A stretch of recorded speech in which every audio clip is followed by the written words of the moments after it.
Welcome to this explainer. Right off the bat, I want you to step back in time with me. Let's really set the scene here, okay? It's December 1944. The air is absolutely freezing. We are deep in the snow-covered forests of the Ardennes. The German army has just launched its final, desperate, great offensive. You've got thousands of tanks surging through this brutal winter landscape. And then, American soldiers witness something that is, quite literally, impossible. Suddenly, just tearing out of the freezing fog, a column of armored vehicles appears. But here's the catch. They aren't from 1944. They are from the future.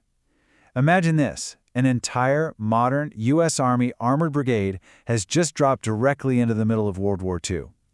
Within hours, the most famous battle of the European theater, the Battle of the Bulge, morphs into something completely unprecedented. It literally becomes a war between two centuries. Okay, let's dive into this.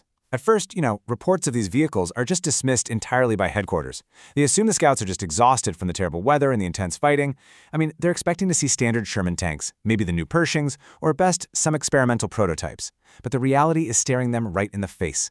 Massive M1 Abrams tanks, Bradley fighting vehicles, just these absolute beasts of machines bristling with strange sensors and antennas. To an exhausted 1944 soldier, these don't look like tanks. They look like pure science fiction. 80 years. Just think about that. That is the sheer, shocking technological gap we are dealing with here. An entire modern brigade. We're talking thousands of soldiers, hundreds of vehicles, self-propelled artillery, and reconnaissance drones, developed nearly 80 years beyond the technology of World War II, has suddenly appeared in Belgium during the harshest winter combat imaginable. And sitting directly in front of them is one of the most dangerous offensives ever launched by Nazi Germany. Now, for the modern commanders, that initial realization has got to be terrifying. All communications with the outside world are just gone. No satellites, no modern command network, no calling back to contemporary America for support. They are entirely stuck in December 1944. So as reports of German breakthroughs pour in, with American units retreating and Allied lines collapsing under immense pressure, they face this massive historical dilemma. Do they just sit back and watch history unfold, or do they intervene? Well, they make the only choice they really can. The brigade moves out. And this brings us to the very first clash. Near dawn, German reconnaissance units encounter the Abrams tanks. They actually mistake them for unusually large Allied vehicles. A German Panther tank spots its target and fires first. Boom, direct hit. The German crew waits for the smoke to clear, fully expecting fire and catastrophic damage. But nothing happens. The American tank just keeps rolling forward. The Germans fire again, and again. Still nothing. You have to imagine the shock inside that Panther tank must have been absolutely paralyzing.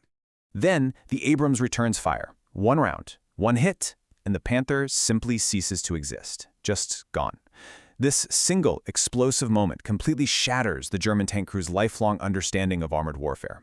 Keep in mind, these men are seasoned veterans. They know range, they know armor thickness, they know ballistics inside and out. But they have never, ever seen a tank destroy another tank from such incredible distances with such effortless, terrifying power.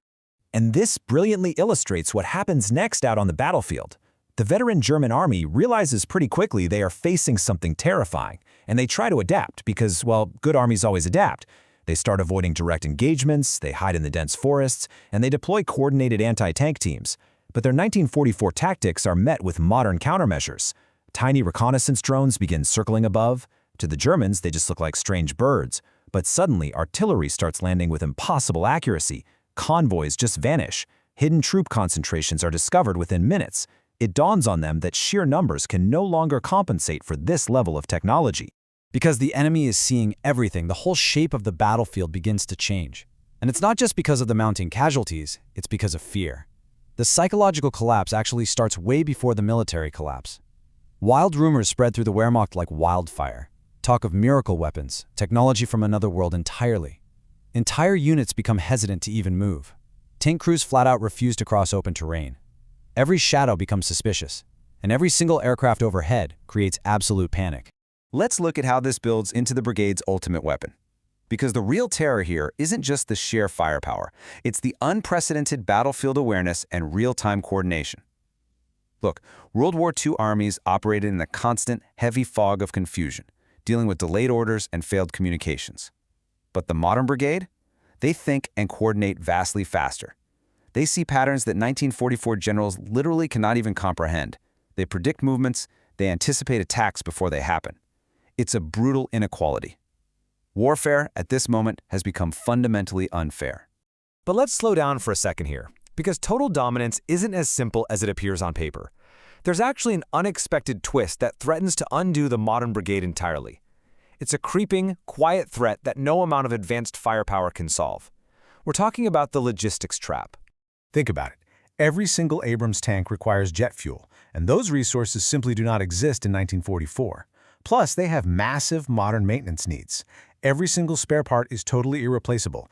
Every damaged electronic system, once it fails, well, it's dead forever. So every minor mechanical breakdown drains their overall power, turning these invincible high-tech war machines into basically useless metal boxes. So, the absolutely crucial point here is this. The brigade is locked in a desperate race against the clock. Their greatest enemy on this battlefield isn't the German army, it's time itself. They have to break the back of the offensive before their advanced technology starves for fuel and parts and becomes entirely useless to them. Despite that ticking clock, they do succeed in shattering the German momentum, and as a result, the timeline of history begins to violently alter.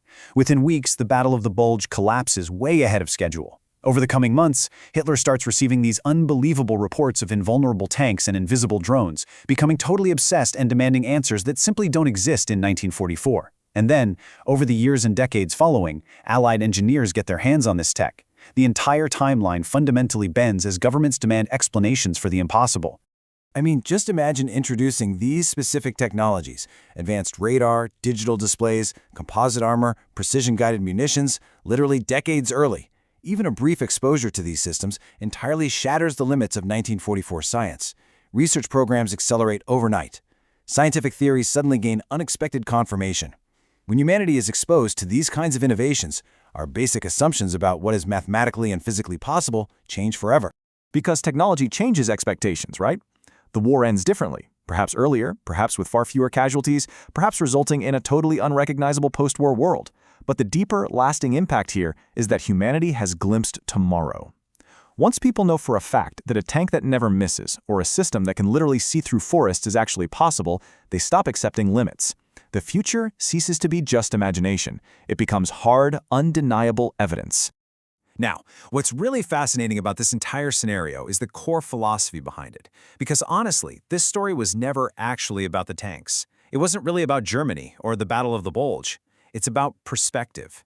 As this idea perfectly summarizes, the future is always larger than the present. It's crazy, because every single generation falls into the exact same trap. We look around at our tools, our science, our weapons, and we genuinely believe we're sitting at the absolute peak of human achievement. The German army believed it in 1944. The Allies believed it. We absolutely believe it today. But history repeatedly proves us wrong, because somewhere just beyond the horizon, the next revolution is waiting. Most powerful force in history isn't a military army. It is the sudden arrival of an idea whose time has not yet come. Which leaves us with a final thought to ponder. As you look at the world around you right now, filled with what we consider to be the pinnacle of modern technology, I want you to ask yourself, if the defining breakthrough of tomorrow, something 80 years beyond our current understanding, suddenly arrived on your battlefield today, would you even recognize it? Or would it just look like magic? Thank you so much for joining me for this explainer. Keep questioning the limits of the present, and I'll catch you next time.